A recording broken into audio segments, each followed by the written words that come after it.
अध्याय 11 देख रहे हैं। राष्ट्रीय आंदोलन का संगठन, स्वतंत्रता और विभाजन की ओर। हुआ ये कि 1940 में जो मुस्लिम लीग है, देखिएगा हिंदुस्तान का जो, अगर मैं इस तरीके से कुछ बना दूं तो ये मुस्लिम लीग ने क्या किया कि पश्चिम उत्तर और पूर्वी क्षेत्र, पश्चिम उत्तर हुआ ये, यहां आज पाकिस्तान है, और ये वाला इलाका यहां बांग्लादेश है ना। तो ये दोनों भाग जो हैं, इसमें मुसलमानों के लिए ऑटोनोमस कहें या स्वतंत्र राज्यों की मांग की, और उसके लिए बाकायदा एक प्रस्ताव पारित कर दिया कि भाई हमें ये इलाका जहां पर मुस्लिम बाहुल्य क्षेत्र है, ये इलाका, यहां पर स्वतंत्र राज चाहिए। लेकिन ध्यान रखिए, इस समय 1940 के समय कोई किसी ने भी ये नहीं कहा पाकिस्तान या विभाजन, मतलब डिवीजन का या ये कहें कि विभाजन का, इसकी कोई भी यहां बात नहीं हुई थी, कोई भी जिक्र नहीं था।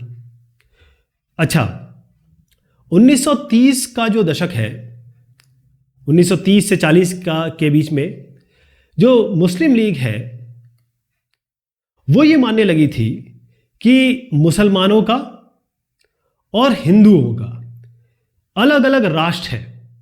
कहने का मतलब ये है कि पीछे क्या हुआ था, उस कारण से ये दिमाग में या ये चेतना उनमें इसीलिए आई क्योंकि पहले कुछ हो रहा था।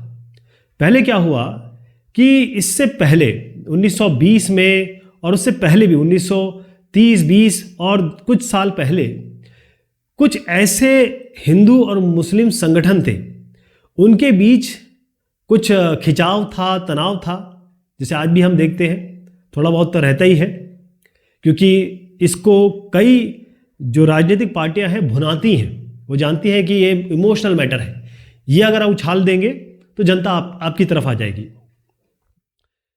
एक और चीज हुई थी 1937 में, जो प्रांतीय चुनाव हुए थे, क्योंकि अलग अलग प्रांत के चुनाव हुए थे 1937 में, जैसे मैंने आपको पहले बताया था।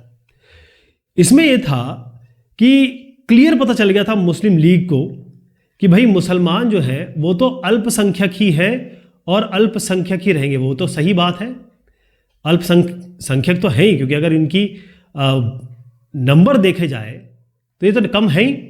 आज भी अगर आप देखें तो 140 करोड़ की जनसंख्या हमारी होने वाली है तकरीबन, और इसमें 14% मुसलमान हैं, तो अल्पसंख्यक तो है ही।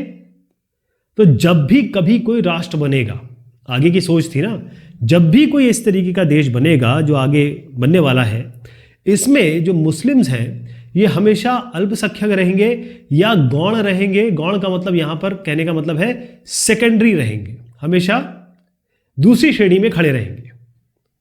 कहने का मतलब यह है कि जो मुसलमान हैं उनको प्रतिनिधित्व या उनका रिप्रेजेंटेशन कहीं नहीं मिल पाएगा, हमेशा ये पीछे रहेंगे।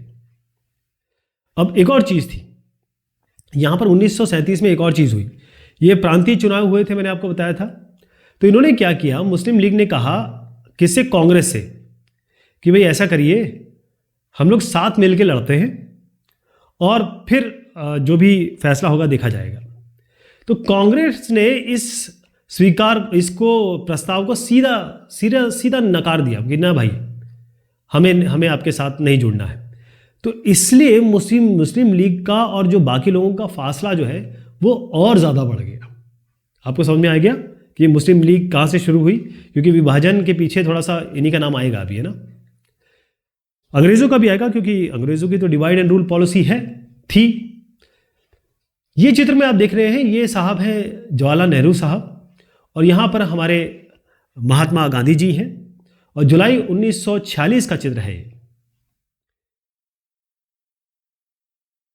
यहां पर एक जो ये साहब देख रहे हैं आप, यहां तो आप गांधी जी देख रहे हैं, ये जो लंबे चौड़े साहब देख रहे हैं इनका नाम है खान अब्दुल गफ्फार खान। तो ये जो उत्तर पश्चिमी की मैं बात कर रहा हूं ना, इन इलाकों की, इसके ये प्रमुख पश्तून, ये जो खान अब्दुल गफ्फार खान है, ये पश्तून, एक खैबर पश्तून, ख्वा, ये सब आप अब नाम आजकल सुनते होंगे। तो इन इलाकों के ये बहुत बड़े नेता थे। अब आप देख रहे हैं कि एक यहाँ जो चित्र देख रहे हैं, बिहार में अपने साथी जो हैं यहाँ पर, उनके साथ एक शांति मार्च निकला था, उसमें हिस्सा ले रहे हैं। देखिए, जो खान अब्दुल गफ्फार खान है, इनको बादशाह खान के नाम से भी जाना जाता है। किस नाम से? बादशाह खान। वो एक संगठन है जिसको कहते हैं खुदाई खिदमतगार। खुदाई खिदमतगार, खुदाई मतलब अल्लाह, खिदमतगार मतलब उसकी रहमत करने वाले या फिर उसके नाम पे मदद करने वाले। तो ये संस्था के संस्थापक रहे कौन साहब? बादशाह खान। ये साहब खान अब्दुल गफ्फार खान। और सबसे बड़ी बात, ये कोशिश करते थे या इनका यही था कि भाई अहिंसक आंदोलन होना है, जो भी आंदोलन होना है अहिंसक आंदोलन हो रहा है। और जो विभाजन हुआ उसके भी ये सख्त खिलाफ थे कि भाई विभाजन बिल्कुल नहीं होना चाहिए, जबकि ये इन्हीं के इलाके की बात हो रही थी जिस इलाके में ये बहुत इंपॉर्टेंट माने जाते थे।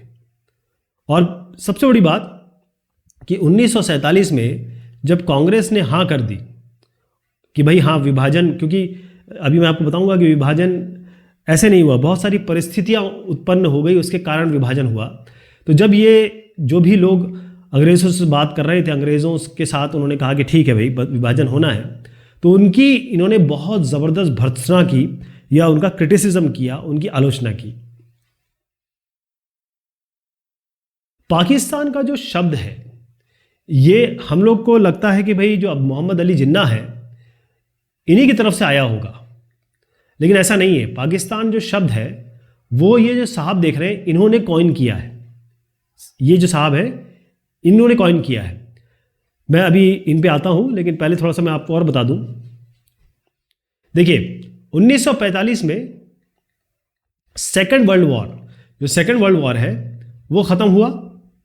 अब अंग्रेज़ों को समझ में आ गया था, या फिर ये कहें कि क्योंकि हिंदुस्तानी इतनी ज़्यादा मांग कर रहे थे, इतने ज़्यादा आंदोलन हो रहे थे, संघर्ष हो रहे थे, तो जो ब्रिटिश थे उन्होंने इंडियन इंडिपेंडेंस के लिए, भारतीय स्वतंत्रता के लिए किन किन से बात की? दो प्रमुख उस समय पार्टियां थी, एक तो आपकी इंडियन नेशनल कांग्रेस थी और एक मुस्लिम लीग थी, ठीक। लेकिन यहां पर जो वार्ता शुरू हुई वो विफल हो गई। उसका कारण क्या था? अब आप देखिए, पूरा देश ऐसा है, मान लीजिए मुस्लिम लीग ने कहा कि यहां पर जितने भी मुसलमान हैं, जैसे ये मुसलमान है, बाकी लोग ये हैं, इनका रिप्रेजेंटेशन जो है वो मुस्लिम लीग ही करेगी। लेकिन इंडियन नेशनल कांग्रेस ने कहा कि नहीं साहब, पूरे देश के मुसलमान मुस्लिम लीग को अपना नेतृत्व नहीं मानते। कई ऐसे मुसलमान हैं, जैसे आप देख लीजिए कितने सारे नेता इंडियन नेशनल कांग्रेस में थे, मुस्लिम थे। तो उन्होंने कहा कि नहीं, हम मुस्लिम लीग को पूरा रिप्रेजेंटेशन उनकी तरफ से बात करने नहीं देंगे। बहुत सारे मुसलमान हैं जो हमें अपना नेतृत्व या कहें प्रतिनिधि मानते हैं, क्योंकि बहुत सारे मुसलमान अभी भी कांग्रेस के साथ थे। क्लियर यहां बताया गया है। फिर हुआ क्या? 1945 की ये बात है। एक साल बाद 1946 में दोबारा जो प्रांत है, जैसे आजकल हमारे अलग अलग स्टेट्स के चुनाव होते हैं ना, तो वो प्रांतीय चुनाव दोबारा हुए, ठीक है। अब जो नॉर्मल निर्वाचन क्षेत्र थे, मतलब सामान्य, मतलब जो आरक्षण जहां पर नहीं था, या ये कहें कि जहां पर, अभी मैं आपको समझाता हूं वो क्या चीज़ है, कि जो सामान्य निर्वाचन क्षेत्र है, जैसे ये क्षेत्र है, यहां पर तो इंडियन नेशनल कांग्रेस को बहुत बढ़िया सफलता मिल गई, जैसे उनको मिलती थी, जो पहले भी जो मिली थी। लेकिन जो इलाके मुस्लिम लीग या ये कहें कि मुसलमानों के लिए, मुस्लिम्स के लिए आरक्षित किए गए थे, जिसमें केवल मुस्लिम्स ही वोट दे सकते थे, मुसलमान प्रतिनिधि और उनके लिए मुस्लिम ही वोट देंगे, वहां पर मुस्लिम लीग है उनको बेजोड़ सफलता मिली। बेजोड़ मतलब जबरदस्त, मतलब आप सोच भी नहीं सकते। बस उसके बाद पाकिस्तान की मांग शुरू हुई। लीग ने कहा हमें पाकिस्तान चाहिए, क्योंकि मुसलमानों का रिप्रेजेंटेशन होना चाहिए, या तो हमें प्रूव करिए कि आप यहां रिप्रेजेंटेशन देंगे, नहीं तो हमें पाकिस्तान चाहिए। अब 1946 में ही जो ब्रिटिश राज है, उन्होंने क्या कहा कि भाई ऐसा है कि थोड़ा कॉम्प्लिकेशन हो रहा है। तो इन्होंने क्या किया, इंग्लैंड वालों ने, ब्रिटिश सरकार जो इंग्लैंड में बैठी थी, उन्होंने 3 सदस्यों को, या कहे कि एक प्रतिनिधि मंडल यहां पर भेजा। 3 सदस्य थे उसमें, और वो यहां के आके बताने वाला था कि हिंदुस्तान जो है, क्या उसका विभाजन होना चाहिए, क्या वो पार्टीशन होना चाहिए, क्या जो मुस्लिम इलाके हैं उनको थोड़ा सा स्वायत्तता दे दी जाए, या कहें हम ऑटोनॉमी दे दी जाए कि वो अपनी तरीके से राज कर सकें उस जगह, या हिंदुस्तान को एक ढीले ढाले महासंघ के रूप में संगठित किया जाए। कहने का मतलब कि सारे राज्य रहेंगे, सबको स्वायत्तता मिलेगी और महासंघ रहेगा, मतलब रहेगा इंडिया के अंडर में, लेकिन सबको अपनी अपनी प्रॉपर जिसे कहेंगे पावर मिलेगी। ओके, लेकिन फिर भी ये जो 3 सदस्यीय थी उसमें भी कई ऐसे मुद्दे थे, कई ऐसे पॉइंट्स थे जिस पे इंडियन नेशनल कांग्रेस और मुस्लिम लीग कई ऐसे प्रावधानों पे एक साथ नहीं आ पाए, उनमें डिफरेंस रहा। अब ये कैबिनेट मिशन जो आया, जैसे 3 सदस्य जो मिशन आया वो तो फेल हो गया।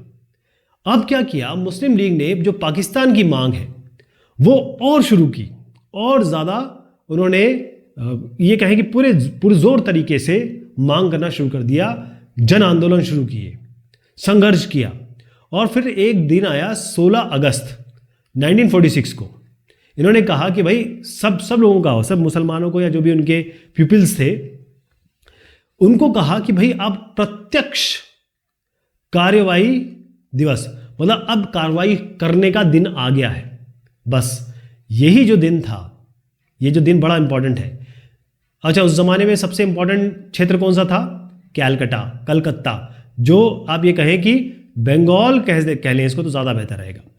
तो जो कलकत्ता है उसमें दंगे भड़क गए, और ये दंगों में बहुत सारे हज़ारों लोग मर गए, और एक साल के अंदर 1947 तक पूरे जो उत्तर भारत है, जिसको हम आज यूनाइटेड प्रोविंसेस कहते हैं, वहाँ भी ये हिंसा पूरी की पूरी फैल गई, पूरी हिंसा फैल गई। लाखों लोग मारे गए, लाखों लोग, मतलब हज़ारों में संख्या नहीं थी। और कई बार है कि भाई जब विभाजन की बात हो गई तो उसके बाद जितनी भी महिलाएं थी उनके साथ बहुत ऐसे अकथनीय, मतलब आप बोल भी नहीं सकते, मैं अभी बता भी नहीं सकता कि महिलाओं के साथ क्या क्या हुआ। तो जितने लोग थे जिनके ऊपर ये हिंसा हो रही थी, या जिन दोनों पार्टी पे हो रही थी वैसे तो इनको अपना घर छोड़ के भागना पड़ा। जब ये भागे तो बेचारे क्या बन गए? शरणार्थी बन गए, राइट। तो एक विभाजन की प्रक्रिया जो शुरू हुई है, विभाजन का नतीजा ये हुआ कि जो भारत की पूरी शक्ल सूरत बन गई, बदल गई, और अब नया देश जिसे हम कहते हैं पाकिस्तान, उसका जन्म हुआ। और जो हमें स्वतंत्रता जिसे कहते हैं फ्रीडम के लिए हमने इतना स्ट्रगल किया, जिसकी हमें खुशी मिलनी थी, हमको जो ये हिंसा में इतने लाखों लोग मारे गए, उनकी पीड़ा के साथ ये 2 देश स्वीकार करने पड़े। बहुत दुख की बात है। अब मेरा आपसे ये सवाल है कि ये साहब कौन है? इनका नाम मुझे चाहिए।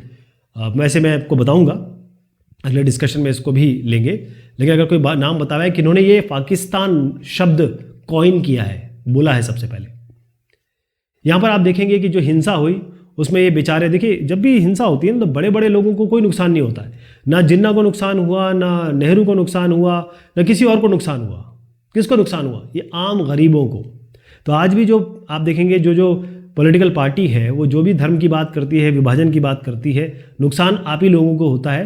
तो धर्म, जाति, इन सब पे मत जाइए, इसके बारे में सोचना छोड़ दीजिए, क्योंकि ये हिंसाग्रस्त पंजाब है। इसमें जो आप देख रहे हैं, जो पंजाब से जो शरणार्थी आए, वो दिल्ली में किसी तरीके से कि भाई दो वक्त की रोटी मिल जाए और तन ढांकने को कपड़ा मिल जाए, उसके लिए परेशान थे। अब देखिए क्या हज़ारों लाखों की तादाद है। तो इससे पहले कि मैं आपको यहाँ पर घाना की बात बताऊँ, ये चित्र मैं आपको ज़रूर दिखाना चाहूँगा। उसका कारण ये है कि इसी से आप सारी बात समझ पाएंगे कि डिवीज़न में हुआ क्या। अब आप देखेंगे कि इसमें थोड़ा अलग अलग कलर में दिखाया गया है। ये जो ऑरेंज देख रहे हैं, और साथ में ये जो डार्क थोड़ा इसका कलर है, जिसे आप ब्राउन कह सकते हैं, ये अब इंडिया, ये है इंडिया, हिंदुस्तान, ठीक। ये जो आप ग्रीन देख रहे हैं और डार्क ग्रीन देख रहे हैं, ये है पाकिस्तान, ठीक। अब आप देखेंगे कि ये जो यहां से यहां तक ये जो लाइन आप देख रहे हैं, ये पार्टीशन की लाइन है, ये पार्टीशन की लाइन है, ये पार्टीशन हो गया, ठीक, ये पार्टीशन हो गया। अब हुआ ये कि ये जो बड़े बड़े प्रिंसली स्टेट थे, जैसे ये हैदराबाद है और यहां पर है कलात, इन्होंने कहा कि हम इंडिपेंडेंट, कश्मीर सबसे बड़ी बात, सभी असली मुद्दा तो यही है, कश्मीर, कलात और हैदराबाद, इन्होंने कहा कि हम अलग रहेंगे। ना तो ये हिंदुस्तानियों के साथ जाना चाहते थे और ना ये पाकिस्तान के साथ जाना चाहते थे, ठीक है। ये पूरा इलाका कलात और हैदराबाद, इन्होंने कहा कि हम अलग रहेंगे।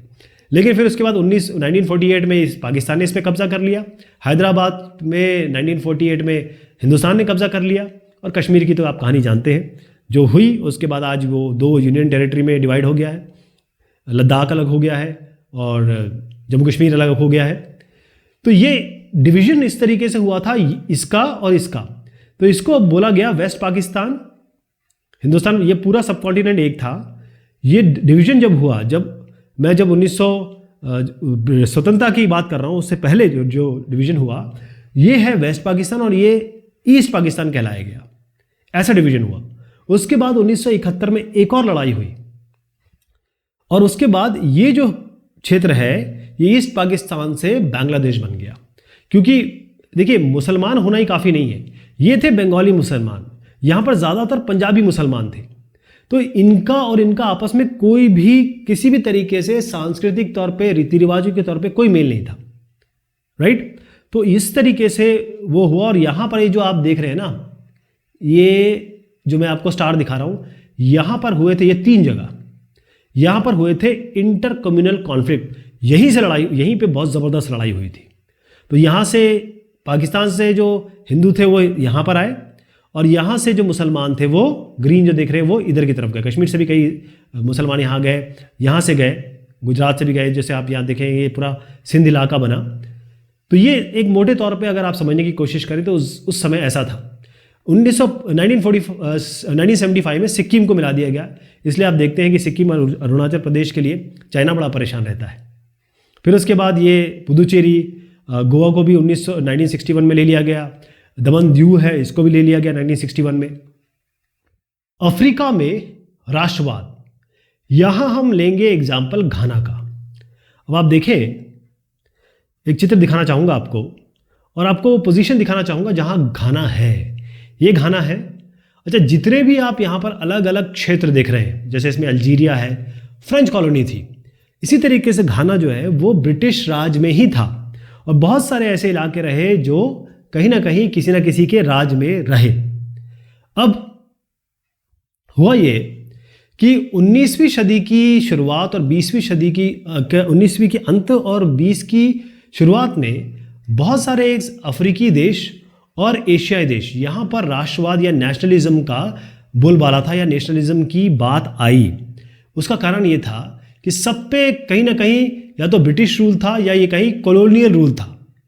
कॉलोनियल रूल यानी कि किसी का फ्रेंच, कहीं पे फ्रेंच था, कहीं पे स्पेन थे, कहीं पे हॉलैंड वाले थे, कहीं ना कहीं कोई ना कोई वहाँ पर शासक था। तो उनके खिलाफ ये बात शुरू हुई। और जो अफ्रीका में जो कॉलोनियल रूल था ना वो हमारे जैसा नहीं था, वहाँ पर तानाशाह जैसा था बिल्कुल। होता ये था कि जो अफ्रीकी हैं उनके लिए कानून कौन बना रहा है? जो कमेटी है, जो लोग हैं या जो भी लोग कानून बना रहे हैं वो केवल गोरे लोग होते थे या ये कहेंगे यूरोपियन होते थे।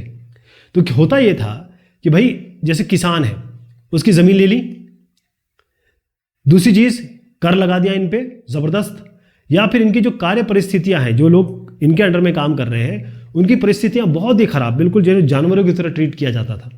इसी कारण से ये जो अफ्रीकन आंदोलन या फिर कहें कि अफ्रीकी आंदोलन या फिर अफ्रीकी मूवमेंट, जैसे हमारे यहाँ नेशनल मूवमेंट शुरू हुआ ना, इस तरीके से अफ्रीकन नेशनल मूवमेंट की शुरुआत हुई और यहीं पे नेशनलिज्म या राष्ट्रवाद आगे बढ़ा। ओके, अब आप यहाँ देखिए 1957 में जो उप सहारा अफ्रीका है, मैं इस रीजन की बात कर रहा हूं, यहां पर स्वतंत्रता पाने वाला यह पहला देश बना। पहले इसे कहा जाता था गोल्ड कोस्ट। गोल्ड कोस्ट पहले इसको इस नाम से जाना जाता था। और यहां पर जो स्वतंत्रता आंदोलन है उसका नेतृत्व ये साहब कर रहे थे, इनका नाम है क्वामे नक्रूमा। मैं इसको बोलूंगा क्वामे करूमा, न शायद इसमें शायद साइलेंट है। तो क्वामे नक्रूमा साहब जो ये आप देख रहे हैं आप, ये कन्वेंशन पीपुल पार्टी इसके मेन थे, राइट। तो इन्होंने क्या किया, जैसे हमारे यहाँ हड़ताल हुई थी, बहिष्कार हुआ था, जन आंदोलन हुए थे, वो सब यहाँ पर इन्होंने किया। और फिर 1951 में जो चुनाव हुआ उसमें इनको ज़बरदस्त सफलता मिल गई, ज़बरदस्त। बेसिकली ये लोग इस चीज़ के खिलाफ थे कि जो ब्रिटिश रूल था या शासक थे वो क्या करते थे, अपने लोगों को, जो विधानसभा है, क्योंकि जीत तो ये गए थे, लेकिन जो विधानसभा है उसमें लोगों को मनोनीत कर देते थे या अपने प्रतिनिधि भेज देते थे, मतलब बगैर किसी चुनाव के लोगों को यहाँ भेज दिया जाता था। तो भाई इस पार्टी ने, जो मैंने आपको पार्टी बताई, इन्होंने दबाव डाला अंग्रेजों पे कि भाई ये जो आप विशेष सदस्य और मनोनीत सदस्य भेज रहे हैं विधानसभाओं में, ये ना भेजें। और वहाँ पर भी ये सब हुआ, जो हड़तालें होंगी और संघर्ष होगा। तो 1954 में इनकी जो बात है, मांग को मान लिया गया। और फिर 1956 में एक नया विधान परिषद, इसका गठन हुआ या उसके लिए चुनाव हुआ। फिर से कन्वेंशन, जो पीपल्स पार्टी है, उसको सफलता मिली। और इसी तरीके से जो घाना है, ये जो इलाका है, इसको नव स्वाधीन राष्ट्र के निर्माण का मार्ग मिला और इन्होंने सरकार बनाई। तो ये बात हुई इस डिस्कशन की। बहुत शुक्रिया, बहुत मेहरबानी आप सभी की।